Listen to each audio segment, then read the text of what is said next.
What has the government done? The story of this government is missing targets, focusing only on big projects and not on small-scale decentralized renewables. And third, it is actually Bengal, which is the pioneer in renewable energy and which is creating small-scale renewables. So unlike Manu Bakar, who is hitting the target in the Olympics, this government is continually missing targets. So it is actually the Bengal government. It is the Bengal government which is a pioneer of renewable energy and creating small-scale renewables. 2 lakh families in Bengal use RE sources as primary source of electricity. More than 11,000 solar street lighting systems have been installed in different parts of the Sundarbans. Thank you, Honorable Deputy Chairman. This is a crucial ministry. It concerns the future of us and the future of the planet. Sir, for the last 10 years, this government has been playing the role of Sapno Ka Saudagar, merchant of dreams. They are showing Sapna, which is dreams, which does not match with reality, which is Hakikat. Nowhere is this gap between Sapna and Hakikat more pronounced than in the Ministry of New and Renewable Energy. Let me present some facts. At COP26, that is the 2021 climate conference in Glasgow, the Prime Minister said that India will produce capacity of 500 gigawatts of renewable energy capacity by 2030. What has the government done? The story of this government is missing targets, focusing only on big projects and not on small-scale decentralized renewables. And third, it is actually Bengal, which is the pioneer in renewable energy and which is creating small-scale renewables. So unlike Manu Bakar, who is hitting the target in the Olympics, this government is continually missing targets.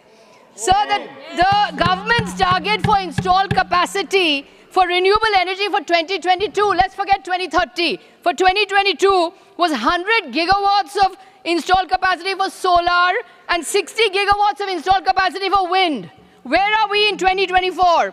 Only 81.6 gigawatts for solar and 45.8 gigawatts for wind. These are the government's own figures of Central Electricity Authority report. I hope the ministry will tell us how it intends to catch up to 2022 from 2024, because its figures, its targets for 2022 have not been met. Forget 2030. So let us now focus on energy, because the government keeps giving impressive figures on installed capacity, but how much electricity are you actually generating? We have to track generation. From April 2023 to March 2024, total electricity generated from solar was only 6.69% of total electricity generation of the country.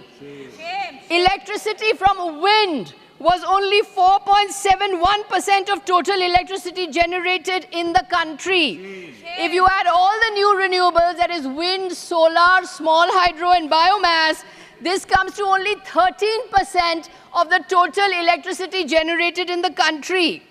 According to the Prime Minister's announcement in 2021, the government will actually aiming for 32% of total electricity generation of the country by 2030. This figure has been revised upwards to 43% of total electricity from renewables by 2030. You're aiming for 32% and 43%, but until now you're generating only 13%. Sapna, Hakikat. So, and you have achieved 13% only after 2 decades.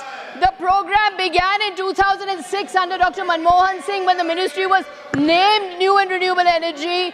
But in 2 decades, from 2006 to 2024, you have only produced 13% of electricity. So, they are showing photographs. They're showing photographs of giant solar parks, giant installed capacity, but not enough attention is being paid to custom-made, small-scale renewables which actually meet local demands. At the price that people can afford. Solar dryers, small horticulture, small refrigerators, street lights. there's not enough focus on decentralized small-scale renewables and spreading awareness and usage of renewables. How many of us are using renewables today? The government is not spreading awareness. The government is not going to the people to find out what people actually need in terms of energy and what price they're willing to pay. Sir, there is also a price to be paid for these huge solar parks that the government is setting up. At the Pavagada Solar Park in Karnataka and the Charanaka Solar Park in Gujarat, thousands of farmers have been displaced and lost their livelihoods because of these gigantic solar parks. Sir, the ministry has its own report, the Decentralized Renewable Energy for Rural Livelihoods reports of 2022. But they are ignoring this report because they want to make photographs of big-ticket gigawatt projects for the international audience.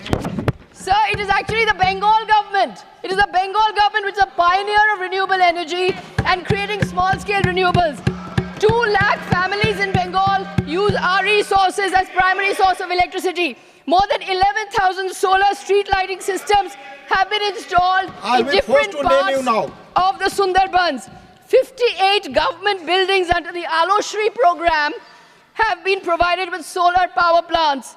Bengal has established the country's first solar housing complex, the Rabi Rashmi housing complex in Newtown. So we cannot afford to dilly-dally on new and renewable energy. India's electricity is coming, 70% of this electricity is coming from coal. This is resulting in greenhouse gas emissions, which is engulfing the planet. The future of our children is at stake. The species is at stake. We are in danger. And what is the government doing? The government is only putting out photographs and announcements for international audiences, but not doing anything to encourage small-scale renewables, to encourage usage of renewables, to encourage small-scale deliverables of renewables. I want to say, sir, it is the Bengal government which is actually walking the talk on small-scale renewable energy and small-scale renewables. The government is talking about sapna and dreams. It is the Bengal government which is working on hakikat or reality on new and renewable energy. Thank you.